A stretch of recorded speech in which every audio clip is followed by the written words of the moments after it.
వారి ప్రేమ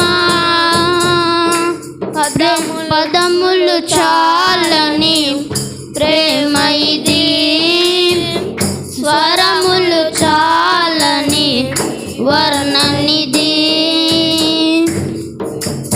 మేలులెన్నో పొంది ఉన్నత స్థితికెదిగిన స్నేహితులే హృదయమును గాయపరచగా, మేలులెన్నో పొంది